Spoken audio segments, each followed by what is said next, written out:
Pues vamos a comenzar este en vivo, esta transmisión que estamos haciendo desde Facebook Live. Estamos aquí con gusto para poder iniciar desde las redes sociales. Mi red social es Psicología del Alma. Yo soy Israel Galicia, psicólogo y tanatólogo clínico. Y en esta ocasión nos acompaña mi colega Estefanía. Si gustas presentarte. Hola, soy Estefanía. Yo soy parte de un proyecto que se llama Acompañamiento Psicológico y Tonal.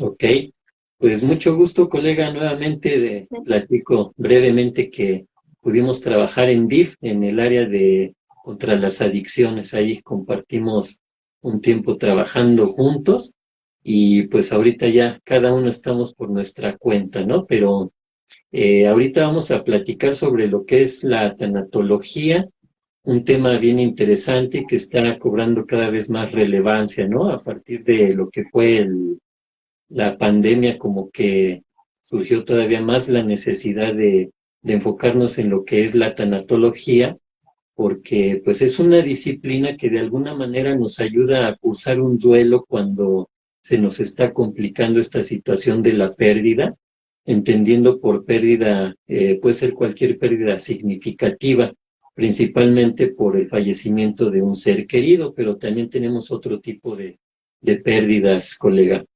¿Qué nos puedes comentar al respecto?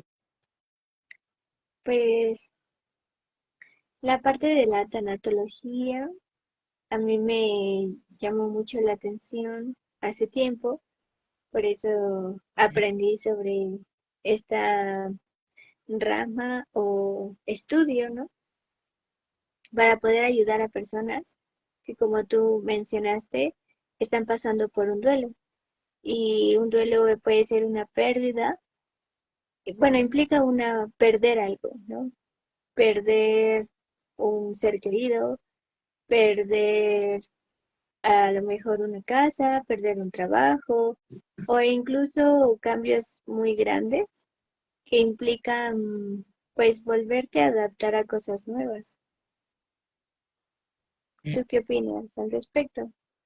Sí, exactamente, es eso, ¿no? Principalmente, digamos que si nos vamos a lo mejor a la historia de la tanatología, es bien interesante porque este término se utilizó por primera vez, bueno, digamos datos que yo pude obtener, en 1901 con el médico ruso Eli Mechnikov. Ajá, él utilizó por primera vez el término de tanatología, pero enfocado más principalmente como un apoyo del área médica en la que se iba más principalmente a lo que es la medicina forense, esa parte de la medicina donde estudian a los cuerpos, ¿no? Entonces ahí este médico utilizó por primera vez la palabra tanatología y así, digamos, fue surgiendo, ¿no?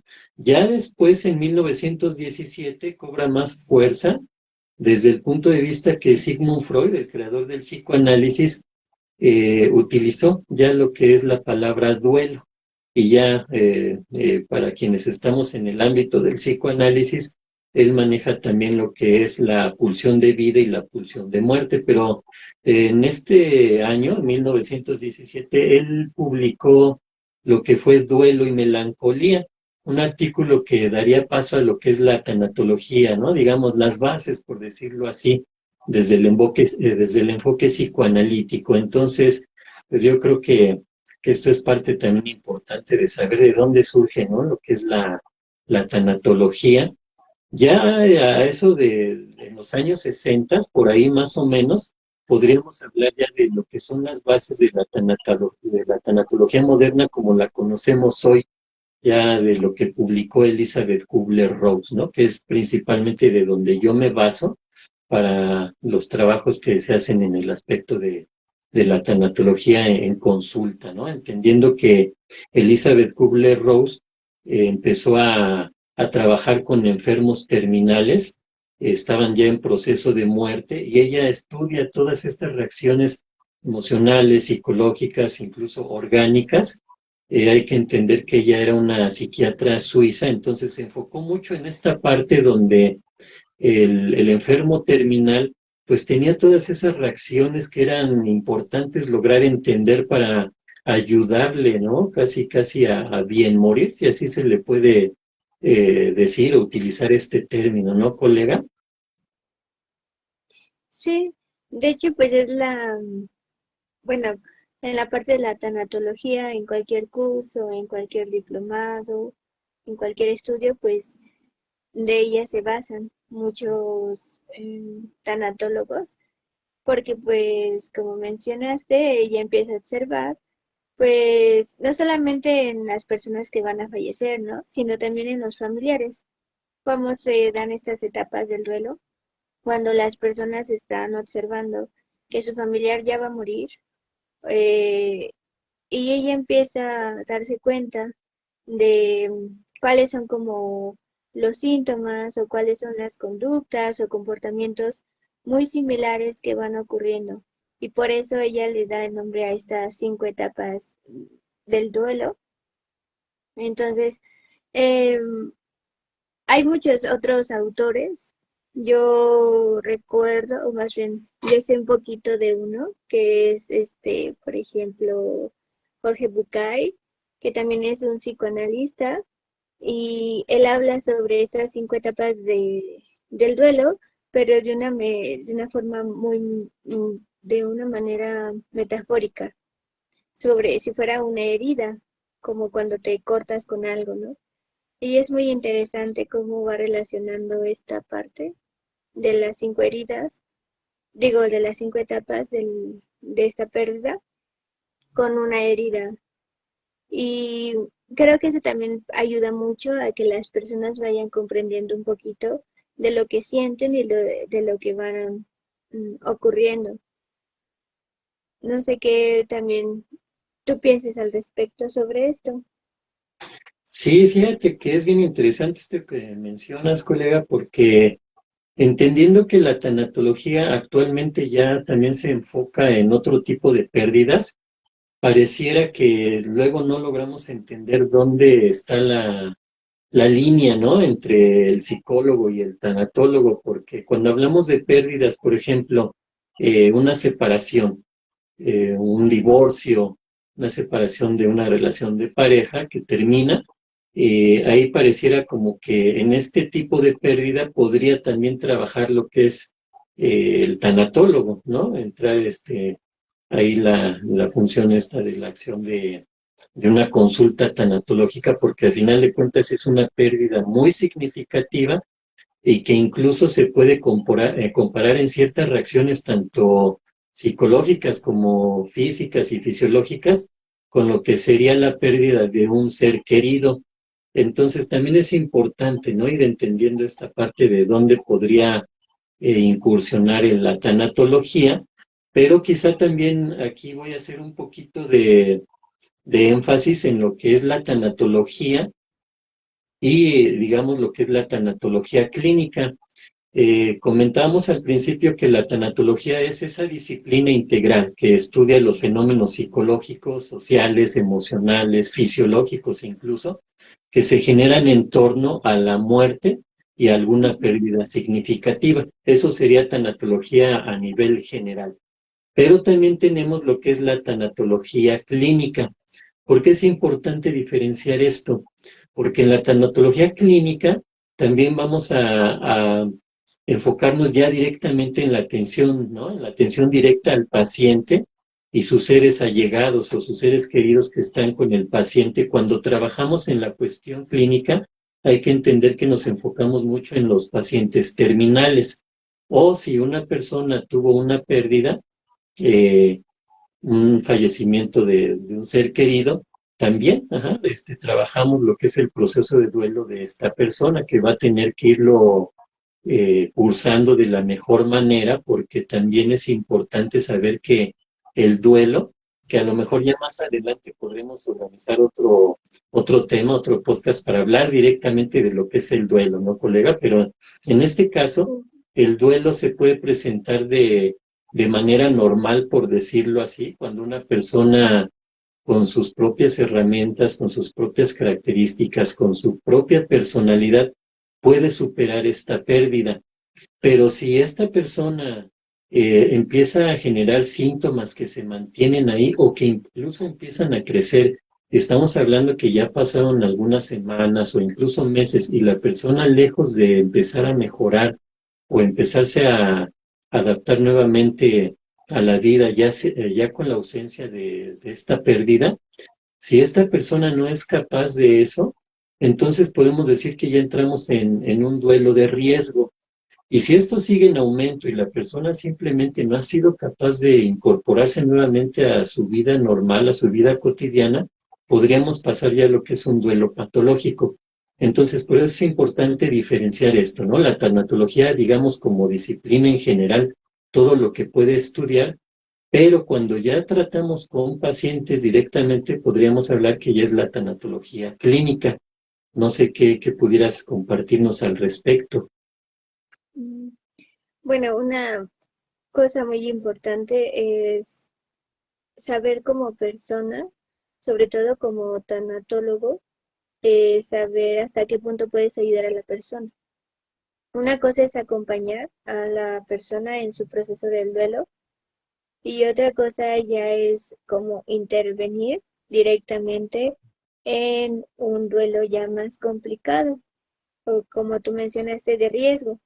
Entonces, ahí hace rato tú mencionabas, ¿no? La diferencia entre la tanatología y la psicología. Muchas veces hay quienes se especializan mucho en, por ejemplo, en cosas más, en el trauma o en otras cosas que incluso van implicados pueden ir implicados en un duelo.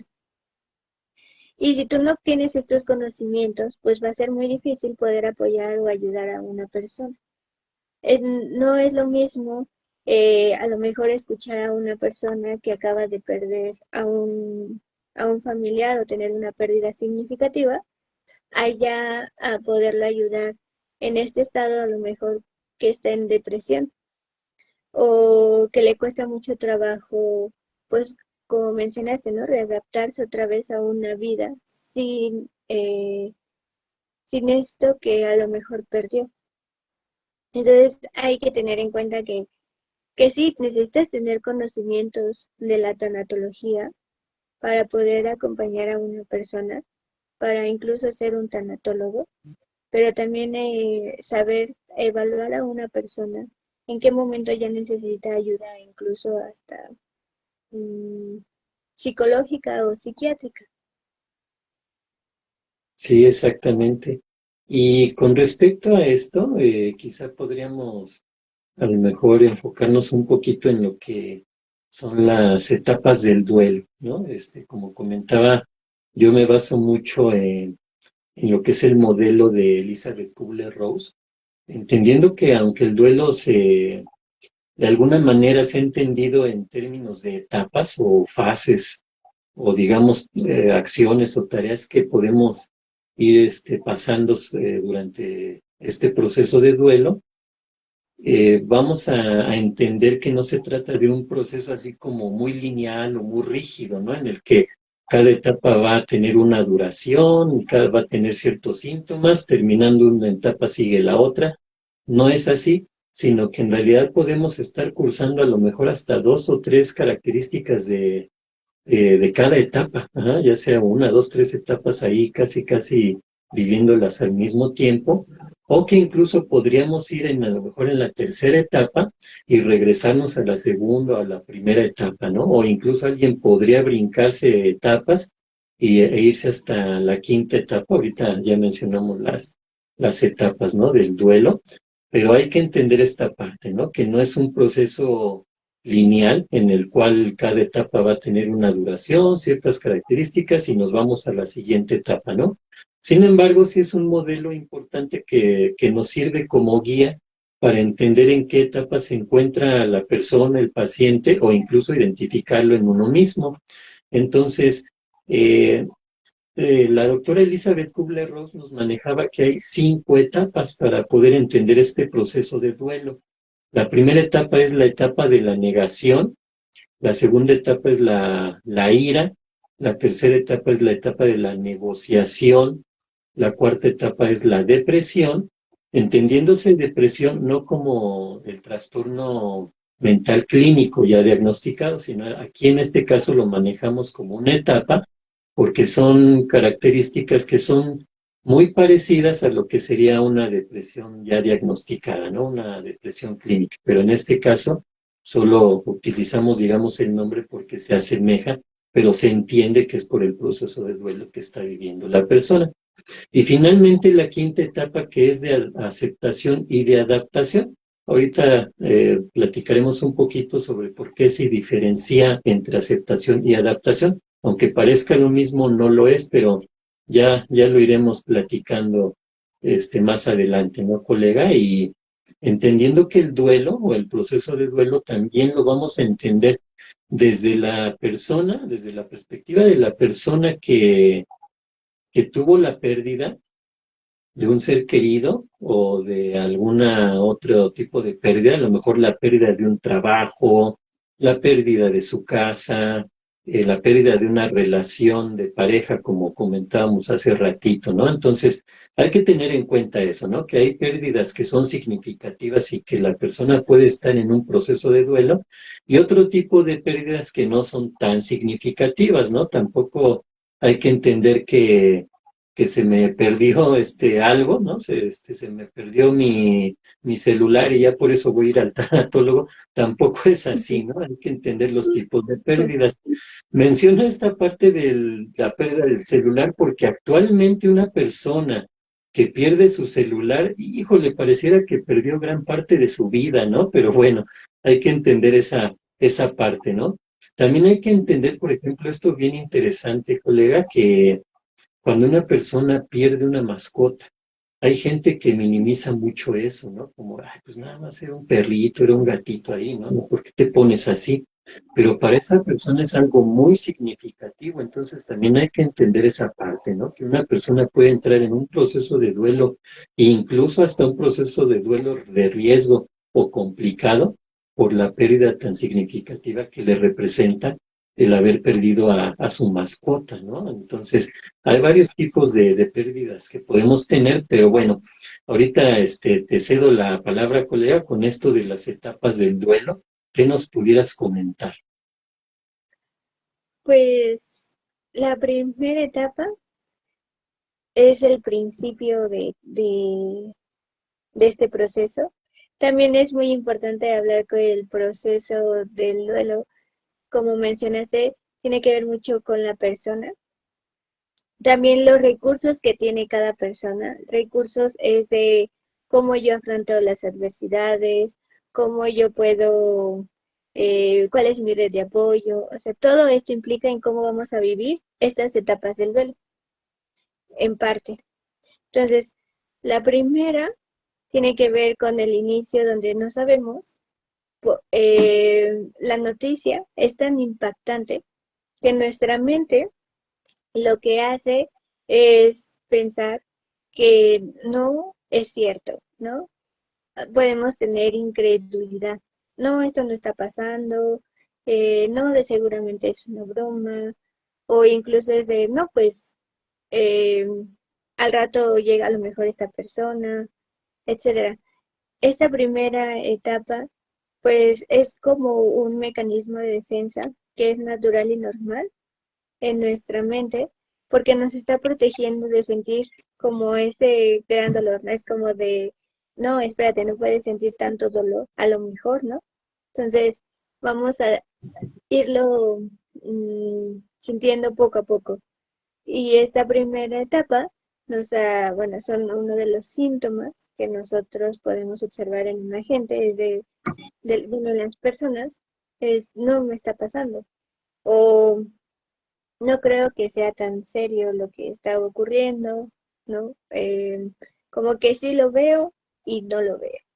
¿Tú qué piensas al respecto, colega? Sí, exactamente, ¿no? La primera etapa es la negación. Es importante poder identificarla porque vamos a entenderlo así. Cuando hablamos de las etapas o de un proceso de duelo, primero lo vamos a entender desde la perspectiva de la persona que tuvo una pérdida, pero también hay que entender que ese tipo de pérdida puede ser incluso enfrentarse a la propia muerte. Ajá, entonces, Digamos, si a mí me diagnostican una enfermedad crónico-degenerativa o incluso terminal, entonces voy a estar en un proceso de duelo, pero no por la pérdida de alguien más, sino por la pérdida que voy a sufrir en mi propia persona, ¿no? Lo que se dice un duelo intrapersonal, ¿no? Es al respecto de mi propia pérdida en el sentido de que yo voy a ir perdiendo mi salud, mis facultades e incluso me voy a enfrentar a mi propia muerte.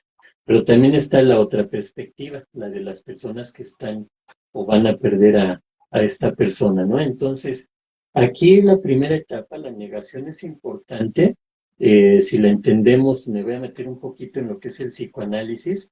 Eh, en el psicoanálisis se maneja mucho lo que son los mecanismos de defensa mentales, que son mecanismos que nos ayudan a evadir la realidad cuando es muy dolorosa, muy difícil de aceptar, pero la idea es que estos procesos, estos mecanismos de defensa se conviertan en mecanismos de ajuste. Ajá. ¿Y qué sería esto? O de adaptación, de irnos adaptando poco a poquito a lo que es la realidad dolorosa y que el sufrimiento ya vaya disminuyendo, ¿sí? Entonces, entre estos mecanismos de defensa mentales que se manejan en el psicoanálisis, está precisamente el de la negación, cuando nos negamos a la realidad de lo que está sucediendo para irnos preparando poco a poco, porque está comprobado que si nosotros nos llega de trancazo la noticia de lo que sea, de una pérdida significativa, ya sea de alguien más o de alguna situación,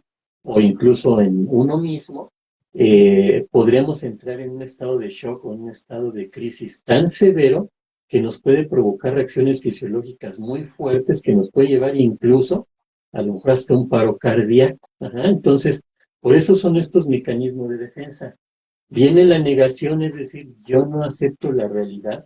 Se puede ver muy claro cuando a una persona le dicen, disculpa que te diga esto, es muy difícil decirlo, pero acaba de fallecer tu papá. Ajá. Entonces, por más palabras que queramos buscar para que la persona no se impacte tanto, pues va a llegar. Entonces, la persona reacciona en automático, en negación, niega la realidad en el momento, ¿no? De manera automática, dice, no, no es cierto, no puede ser. Trata de marcarle a su papá a ver si le contesta, voltea a ver a otras personas a ver si alguna le dice, no, no es cierto, mira, yo acabo de ver a tu papá, no sé, muchas cosas pueden pasar por la mente, entonces, por eso es tan importante la negación. Ajá, esta etapa hay que entender que es específica en el sentido de evitar la realidad. Una vez que evitamos la realidad, poco a poquito nos vamos a ir incorporando a esa dolorosa realidad en la que sí efectivamente ya se perdió a esta persona. Pero es lo que comentaba hace ratito, que no son etapas que ya la viví, sigue la otra etapa y así me voy a ir, ¿no? Sino que puedo regresar a esta etapa de la negación y lo vemos cuando ya se va aceptando la dolorosa noticia.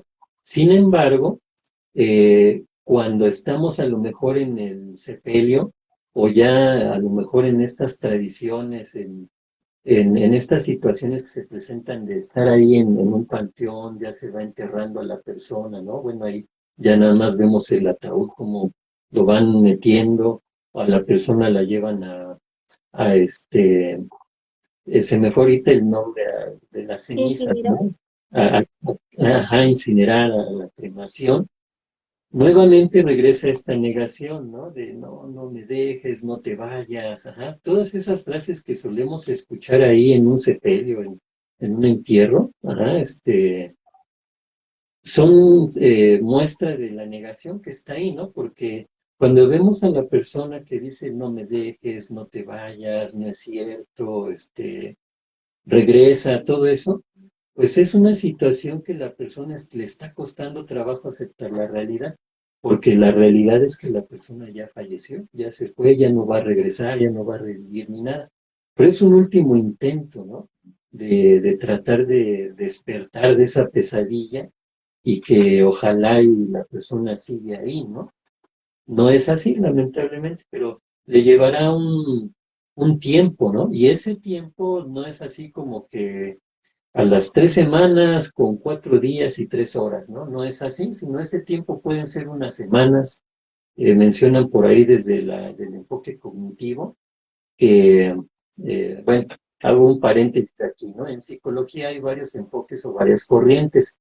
Una de ellas es el psicoanálisis, está la corriente humanista, está la corriente cognitivo-conductual, está la corriente gestal y así, ¿no? Hay varias corrientes. Entonces, cuando entre psicólogos platicamos, solemos sacar estas frases, ¿no? Desde el enfoque cognitivo, bueno, ya para la audiencia que nos ve, ya más o menos entendemos esa parte, ¿no? Hay varios enfoques o varias corrientes psicológicas que son formas o metodologías diferentes para entender a la persona, para entender al individuo, para entender a la sociedad, a la cultura, etcétera, ¿no? Entender al ser humano en su aspecto psicológico. Bueno, pero entonces regresando a este punto, el enfoque cognitivo nos dice que requerimos tal vez de 6 a 8 semanas para ajustarnos nuevamente a una vida normal. Pero volvemos al punto, no es así tan exacto, ¿no? No solo son parámetros que nos sirven como base. No es cuestión de que ya pasaron las 8 semanas, entonces ya entró en un duelo de riesgo, o peor aún, en un duelo patológico, un duelo enfermizo, ¿no? No, sino que hay personas que les puede llevar meses o incluso hasta años, pero la persona sigue su ritmo de vida, vamos a ponerlo entre comillas, normal, sí con esa tristeza, con esa melancolía o incluso con la ira, que es la siguiente etapa, ¿no, colega? Pero yo aquí detengo esta etapa de la negación. Mm. Sí, la siguiente etapa que es la ira, pues es cuando la persona que lo está viviendo, pues está enojado, muy enojado, ya sea consigo mismo o con las cosas externas, con la situación que pasó o que está ocurriendo. Y automáticamente es cuando bueno, se puede decir que también vas entrando un poco a la siguiente etapa, que es la negociación. Pero aquí en la etapa de la ira o del enojo, es porque aquí aparecen a veces muchos los porque a mí, porque yo, qué hice mal. Entonces empieza un enojo hacia ti mismo, a lo mejor, porque en este caso, ¿no? Si hay una enfermedad crónica, de qué es lo que hice para yo enfermarme, o con los doctores, o con la vida misma, o con algún, incluso si profesas alguna religión, con algún ser, una deidad, etcétera, ¿no? Pero lo vas haciendo, bueno, lo vas sintiendo y por eso se le conoce como una etapa donde las personas están enojadas con lo que les está ocurriendo en este momento. ¿Tú qué piensas al respecto, colega? Sí, exactamente, ¿no? Eso es bien interesante cómo la ira empieza a apoderarse de la persona que está sufriendo la pérdida o que se encuentra en el proceso de duelo. Y pues son características, ¿no? Que se van a ir presentando ahí. Son reacciones emocionales, porque aquí entramos al terreno de las emociones, ¿no, colega? Yo suelo manejar 6 emociones básicas, que son la alegría, la tristeza, la ira, el miedo, la repulsión y la sorpresa. Son 6 emociones básicas, pero aquí nos vamos a enfocar en esta emoción, la ira, porque es algo que sí efectivamente se presenta en la persona, pero ¿por qué se presenta? Ajá, hay que entender por qué vamos a ir pasando cada etapa, ¿no?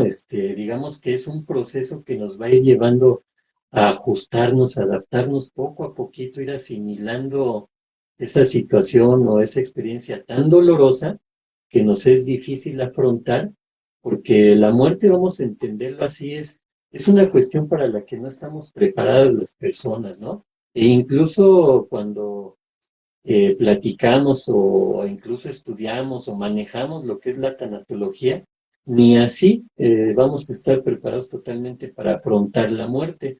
De esos eventos que están en el ser humano presentes, pareciera a veces como que la muerte es un ser que anda por ahí, e incluso hay ya hasta cultos, ¿no? O grupos que incluso manejan lo que es la Santa Muerte y todo eso, ¿no? ¿Por qué? Pues porque la muerte es eso, ¿no? Es parte de la vida, ¿no? Aunque se oiga medio contrastante el asunto, la muerte es Sí, parte de la vida, ¿no? Entonces, es interesante cómo en esta etapa de la ira, pues nos vamos a enojar y vamos a tratar de expresar nuestra frustración, nuestra inconformidad, como decías, ¿no? ¿Por qué a mí? ¿Por qué no a otro incluso, ¿no? Hasta casi, casi lanzándole la responsabilidad a alguien más. Y en ese responsabilizar a alguien más, pues puede ser como decías, ¿no? A otros miembros de la familia, al médico, al psicólogo, a Dios, a la naturaleza, hacia uno mismo incluso. Pero ¿por qué se presenta esta emoción de la ira? Porque la emoción de la ira tiene como principal objetivo activarnos, ajá, no quedarnos ahí estancados, ahí sin movernos, ¿no? Ahí como suspendidos en el tiempo, ¿sí? Que sí lo puede hacer otro tipo de emoción, por ejemplo, la tristeza o el miedo sí nos pueden paralizar. La ira no, la ira difícilmente. Hay gente que puede, podemos decir, se queda trabado ahí del coraje, ¿no? De la rabia, pero de repente reaccionan. Esa es la finalidad de la ira, ¿no? Llevarnos a actuar. ¿Para qué? Para poder ir afrontando esta situación y seguir adelante en ese proceso, ¿no? De duelo o incluso seguir adelante en la vida, ¿no? Pero pues es curioso, ¿no? Cómo podemos expresar nuestra ira hacia los demás, incluso hacia la persona fallecida, ¿no? ¿Por qué te moriste y me dejaste aquí, ¿no? Hasta ese grado podemos llegar. Pero es normal, es parte de, ¿no? No hay que asustarnos. Ay, caray, ¿por qué? ¿Cómo es posible que me enoje hasta con la persona que falleció? Qué mal ser humano soy, ¿no? Pues no, en realidad es algo normal porque nos va a ayudar a ir procesando esta pérdida, colega. así es. Y bueno, y como mencionabas, también empieza la otra etapa, la negociación. Y aquí es cuando la persona empieza como ir aceptando un poquito, irse adaptando un poquito cada vez más a lo que está viviendo, a su realidad. Desde muchas veces hemos escuchado que incluso las personas, ¿no? Estos cuidadores que cuidan al enfermo y que ya estaba muy mal, ¿no? Y que se sienten como incluso aliviados porque la persona falleció y dicen, pues por lo menos ya no está sufriendo, ¿no? Incluso hablando de las emociones, aquí justamente en la negociación puede entrar incluso el sentimiento o el sentimiento de culpa. Eh, la culpa de qué pude haber hecho yo para que no pasara esto. Que si yo no hubiera, o si no hubiera a lo mejor, no, por ejemplo, en los accidentes muy fuertes, si no hubiera salido de casa o no hubiera pasado esto. Entonces ahí aparece mucho el hubiera y este sentimiento de culpa en la negociación. Entonces hay que también empezar a observar, ¿no? Que en este proceso de duelo no solamente vamos a sentir enojo o culpa, ¿no? Pero son emociones o sentimientos que se van a ir presentando en este proceso y que son normal, son cosas normales y que muchas veces por las creencias que tengamos, incluso espirituales, religiosas o como personas, podemos llegar a sentir que lo que estamos sintiendo o lo que estamos viviendo no debería de ser así, ¿no? El deber ser. No, yo no debería de sentirme así. Yo no debería de pensar esto. Yo no debería de actuar de esta manera. Entonces, por eso a veces es tan complicado el acompañar a una persona, pero necesitamos entender el por qué o de dónde viene este sentimiento o de dónde viene esta emoción. ¿Y cómo lo vamos a saber? Pues también sobre las creencias que tiene la persona, sobre la relación que tiene la persona, o incluso cómo la persona ha ido afrontando a lo largo de su vida, pues los diferentes momentos o pérdidas que ha tenido. Entonces, bueno, regresando un poquito a lo que decía, ¿no? A la negociación, es de, sí, acepto un poco que esta situación que me pasó o que estoy pasando, eh, ya la miro, ¿no?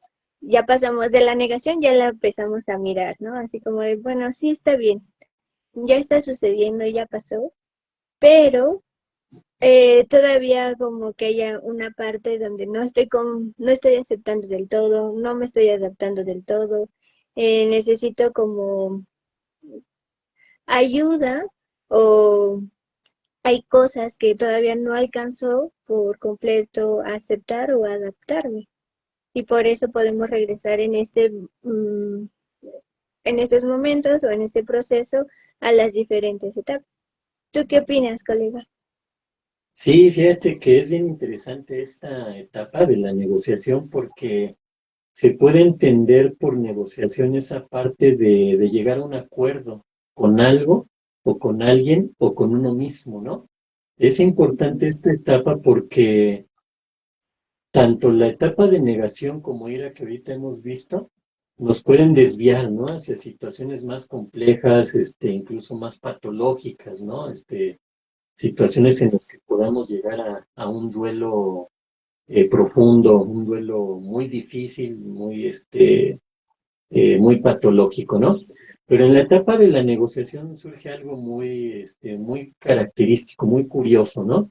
Que nosotros entramos como en una etapa como casi, casi como de ficción, ¿no? Como si no fuera algo real en el sentido de que podemos incluso tratar de negociar cuando no estamos aceptando la realidad y llegamos a esta etapa de la negociación, digamos que se junta con la primera etapa de la negación, en la que tampoco estamos en contacto con la realidad así tal cual. Cuando llegamos a esta etapa de la negociación, podemos intentar negociar incluso de manera fantasiosa, de manera imaginaria, y a lo mejor con una deidad, ¿no? O con alguna situación sobrenatural para que la persona que perdimos vuelva casi, casi a renacer o que vuelva a vivir, ¿no? Ese tipo de situaciones o que estemos como tratando de engañarnos que estamos en una pesadilla de la cual vamos a despertar, pero la negociación viene en el sentido de que nosotros podemos prometer cosas, ¿no? Mira, si me despiertas de este sueño, yo me comprometo a esto y aquello y a esto otro, ¿no? A ser el mejor ser humano casi, casi del mundo y voy a hacer organizaciones en las cuales voy a ayudar a gente, o si me estoy enfrentando a una cuestión de enfermedad, pues voy a corregir mis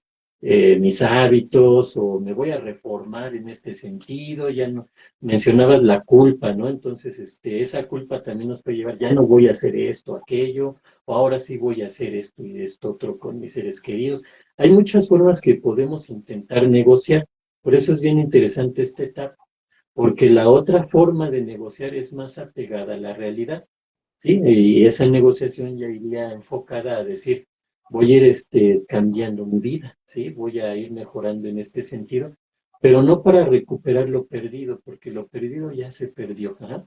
Sino para yo poder sentirme mejor o poder sobrellevar ya mi vida con esa pérdida. Ajá. Entonces, esa es digamos, la diferencia entre un tipo de negociación irreal, fantasiosa, ficticia, y otro tipo de negociación que ya va más apegado a la realidad, y obviamente esta última es la que nos va a llevar a un proceso de duelo en el que podamos salir bien librados en lo que cabe, ¿no, colega? Por eso es bien interesante ir entendiendo las etapas del duelo.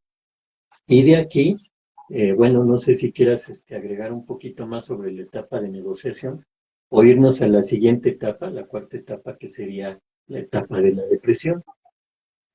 Mm, Pues sería bueno ya platicar sobre la etapa de la depresión y aquí es muy importante la emoción que reina esta etapa, pues es la tristeza, ¿no?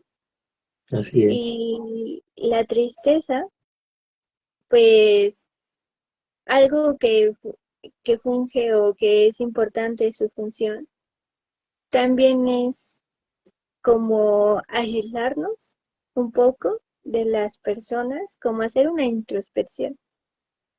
¿Por qué? Porque hemos observado que en las anteriores etapas, pues desde si está pasando o no está pasando. Y en este momento, cuando ya empezamos después de la negociación, es de ahora es momento de reflexionar. Si me duele, si estoy triste, pero ¿qué es lo que está pasando? ¿O qué puedo hacer yo para mejorar? Eh, ¿Qué puedo hacer yo para no sentirme de la misma forma o para cambiar cierto tipo de cosas? Y entonces la tristeza, pues es como una resignación un poco.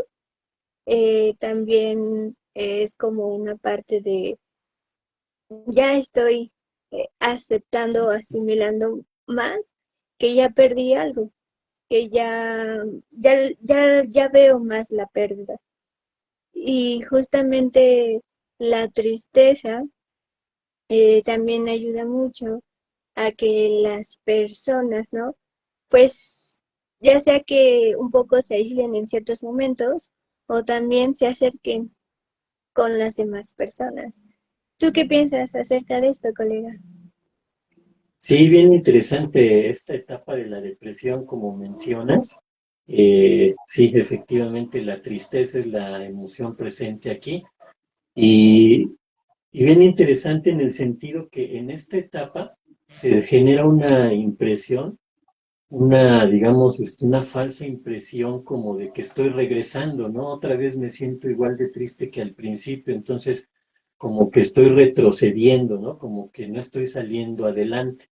Entonces es importante entender que efectivamente sí se está saliendo adelante, que sí se está superando esto, ajá, pero que ahorita la tristeza se da, pero ya en un sentido más real, ¿sí? Porque ya estamos aceptando, ya no hay marcha atrás. Entonces esa es la parte importante de valorar, ¿no? Esta parte de la tristeza en esta etapa, la cuarta etapa, la depresión, porque ya estamos aceptando la realidad, ¿sí? O en este caso podríamos decir la triste realidad. Es bien interesante cómo aquí ya nosotros ya perdimos a lo mejor esa como esperanza de poder negociar, la esperanza de que esto no es real. Todo eso se va perdiendo, pero afortunadamente ya nos vamos adaptando a la realidad y es por eso que viene esta tristeza tan profunda, ¿no?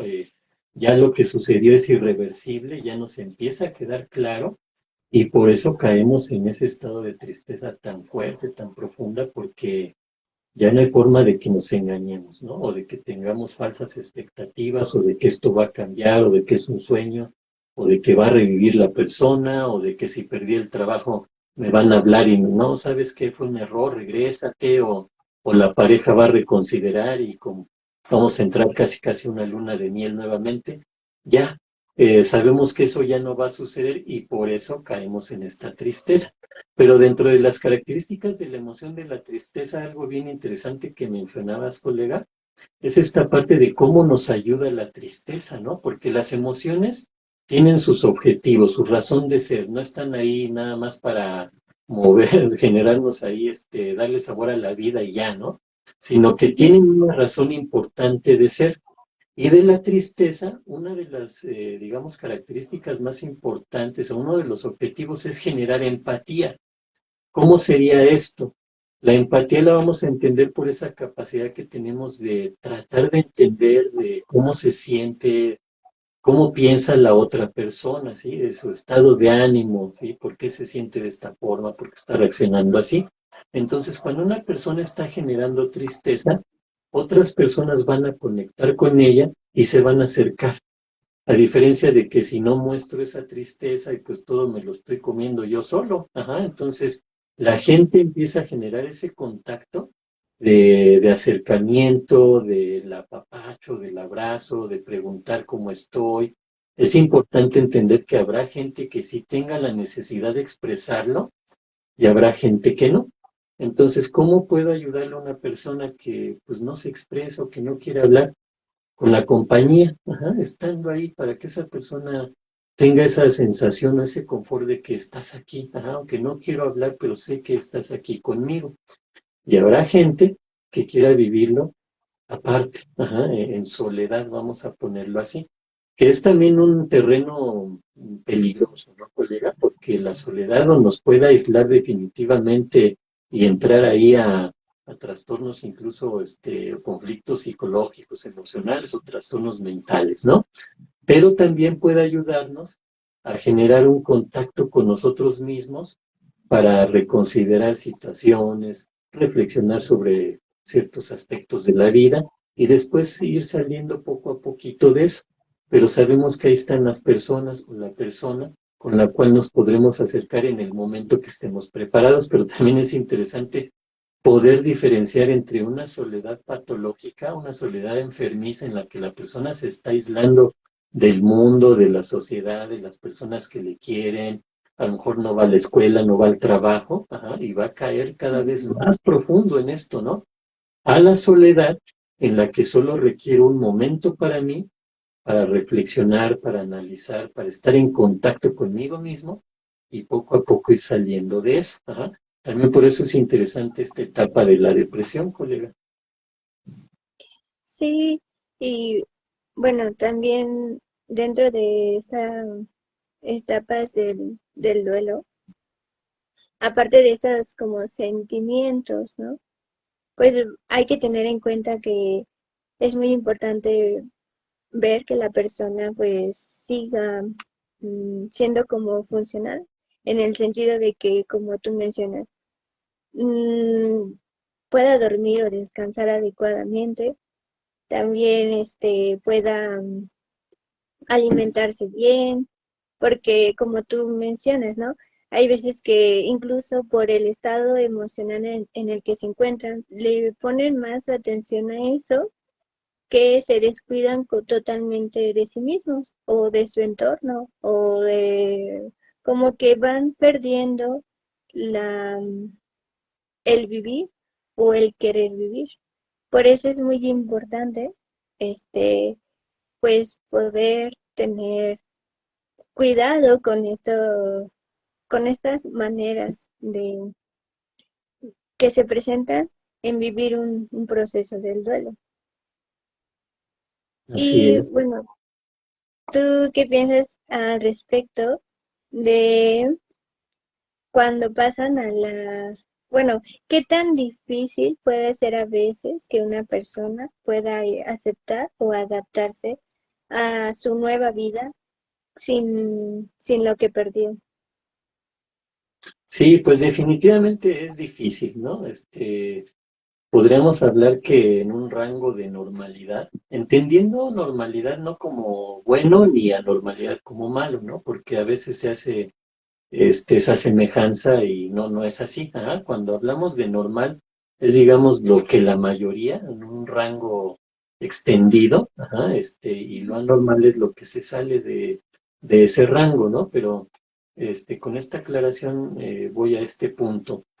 Lo normal es que la gran mayoría de las personas nos sintamos mal cuando tenemos una pérdida, ajá, una pérdida significativa. Ajá, claro, nuevamente, sí, bien importante, ¿no? Tener en cuenta esto de pérdidas significativas, ¿no? Porque si hay una persona que se me perdió 20 pesos y ya por eso estoy sufriendo, entonces ya estamos entrando a otro terreno, ¿no? Pero si la pérdida tiene que ver a lo mejor con un ser querido, o como comentábamos, el trabajo, la relación de pareja, la mascota, cosas por el estilo, ajá, o situaciones así, es importante entender que vamos a llegar a esta quinta etapa en la que le llamamos de aceptación y adaptación, pero depende de muchas circunstancias. Ajá.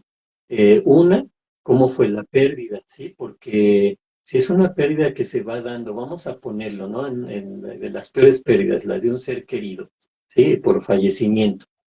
Si el fallecimiento se dio porque era una persona que ya estaba padeciendo una enfermedad, incluso como comentabas hace ratito, podemos sentir hasta cierto alivio de que esta persona haya fallecido, no porque quisiéramos que ya se muera, ¿no? Sino porque pues ya dejó de sufrir.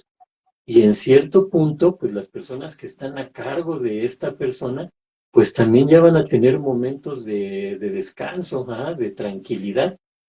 Eso puede llevar a la culpa también, ¿no? Porque si me siento así, ah, caray, pues ¿por qué siento eso, no? Por eso es importante aclararlo, es bueno, ajá, que reconozcamos que pues también voy a descansar, ajá, de esa situación o que mi ser querido ya está descansando. No es por una cuestión de maldad de que le deseo la muerte a alguien y ya, no, para nada, ¿no? Todo lo contrario más bien, ¿sí? Por el bienestar de la persona que ya no está y a lo mejor depende de nuestras ideas, de nuestras creencias religiosas, pensamos que ya está en otro lugar, pues ya sabemos que ya está bien, ajá. Y en cierta medida también eso genera un confort a la persona que tuvo esa pérdida. Pero también hay que entender que en la aceptación, pues ya tenemos muy claro que esa pérdida ya se dio. ¿Ah? Ya aceptamos la realidad, ya aprendemos a seguir adelante, seguir viviendo en este mundo en el que hemos tenido esta pérdida significativa, ¿no?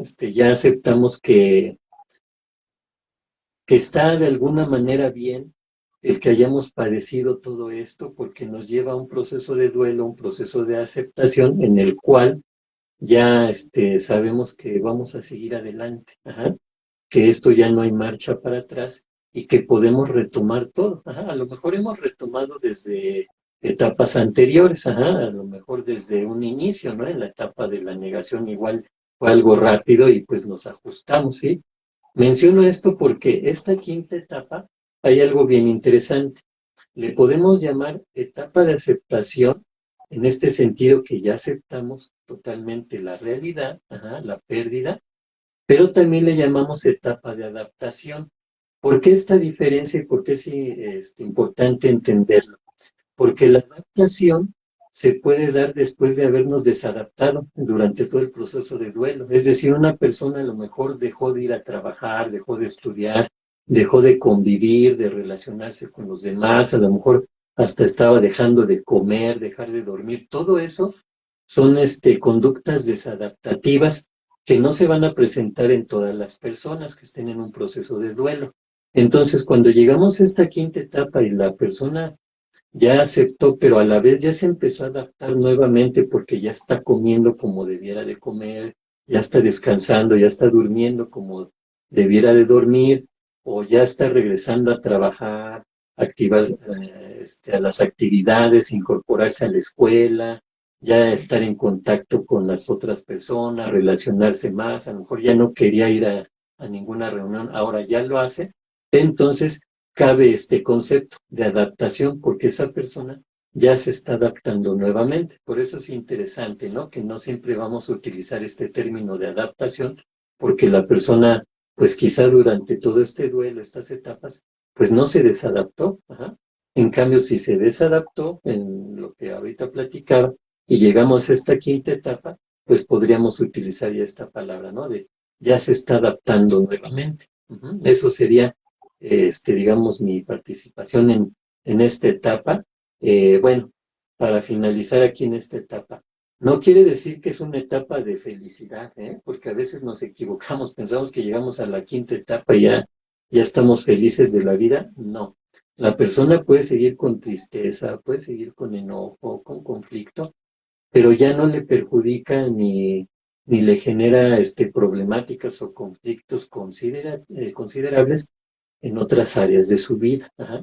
Sigue siendo una etapa difícil, la quinta etapa de aceptación, de adaptación, pero bueno, por lo menos ya la persona se ubicó en su realidad, ya pasó las demás etapas, aunque pues seguiré extrañando, ¿ah? Porque también aquí entra esta posibilidad, ¿no? De que igual y como ya estoy reincorporándome a mi vida de manera normal, puedo sentir culpa, lo que mencionabas hace ratito, por esta sensación de bienestar. Ajá, pareciera que a lo mejor ya tengo que estar triste y enojado toda la vida para no sentirme culpable, ¿no? De que ya estoy retomando mi vida.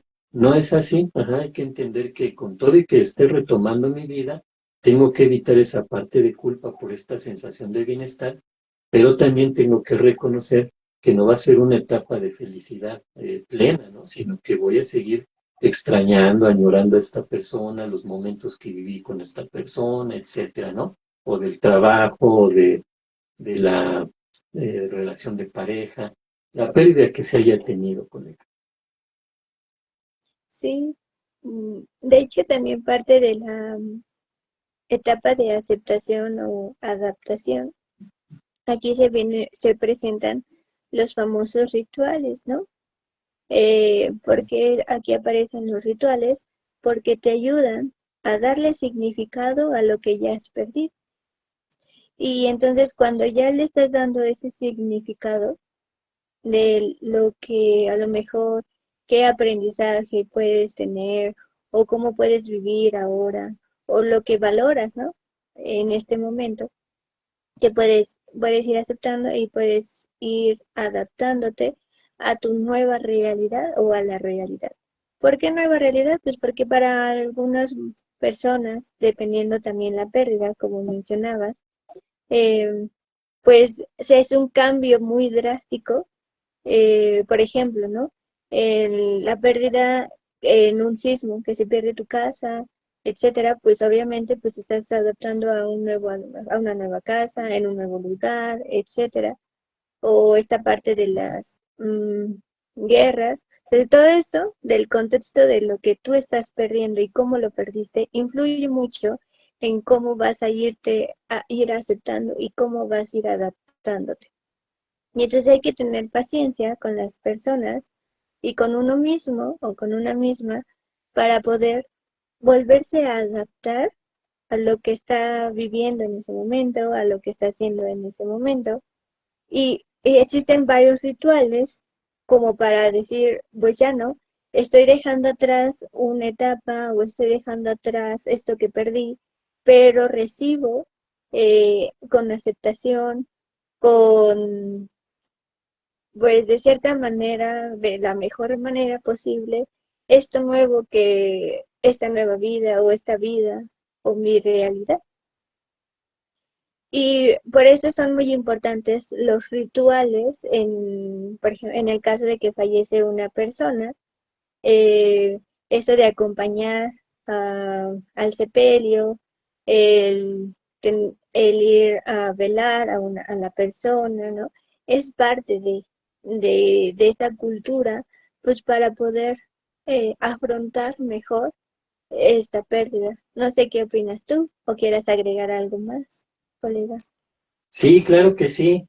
Pues sí, muy interesante esto, ¿no? Y muy importante mencionarlo, los rituales que se llevan a cabo para ir procesando este duelo, ¿no? De alguna forma hay que entender que un proceso de duelo nos va a mover en el aspecto mental, en el aspecto psicológico y emocional, ¿no?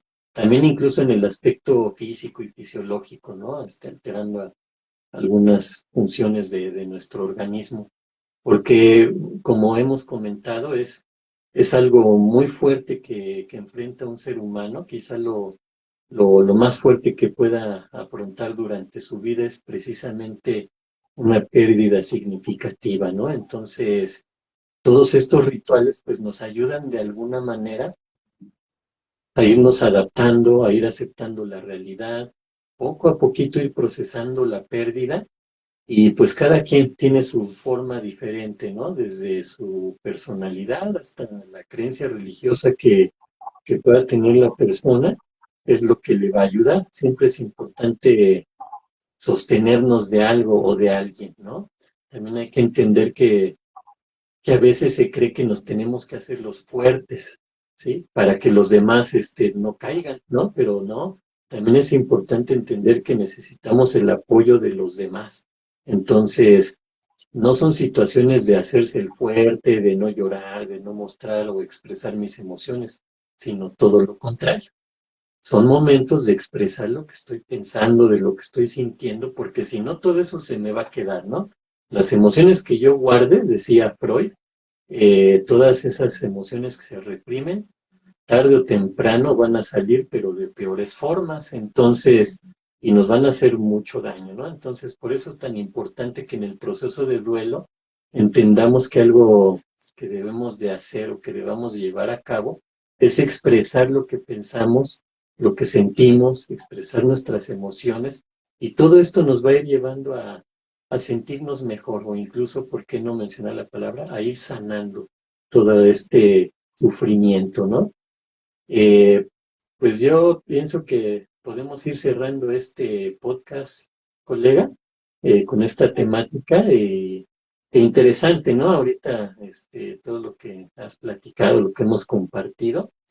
Hay mucho que hablar, ¿no? De la tanatología, del duelo. Por ejemplo, podemos hablar del proceso de duelo, pero ya enfocándonos a los tipos de duelo, ahondar un poquito más, algunas técnicas, la psicoeducación, cómo lo va viviendo una persona que a lo mejor se está enfrentando a su propia muerte, o cómo lo viven las personas que perdieron a alguien. Eh, cómo lo concibe el ser humano, ¿no? A lo mejor podríamos ahondar un poquito más en lo que es la vida y la muerte. Hay Sí, mucho tema que tratar aquí, ¿no, colega? Pero quizá ahorita podemos ir cerrando este podcast, no sé qué más pudieras, tú platicarnos o agregar al respecto. pues sí, ¿no? Hablando un poquito de las enfermedades, por ejemplo, sobre el duelo con las personas que tienen Alzheimer, ¿no? Porque pues ahí es interesante también en cómo ellos afrontan su enfermedad y de que van a olvidar en algún momento pues hasta su propia persona, entre otras cosas. Y sí, Sí. podemos seguir hablando de este tema y de muchos otros más. Y bueno, pues ya estaremos conectándonos otra vez. Claro que sí. Pues de antemano, muchas gracias, colega, por este podcast tan interesante en el que hablamos un poquito sobre lo que es la tanatología, a grandes rasgos, un poquito de historia por ahí. Y Ujú. en este podcast pues nos enfocamos principalmente en lo que son las etapas del duelo. Yo en particular desde el enfoque o la forma de manejarlo de Elizabeth Kubler-Ross, para quienes nos hicieron favor de vernos y gustan a lo mejor estudiar un poquito más sobre el tema, ajá, psiquiatra suiza que estudió mucho lo que son todos estos procesos que tienen que ver con la muerte y la pérdida, ¿no?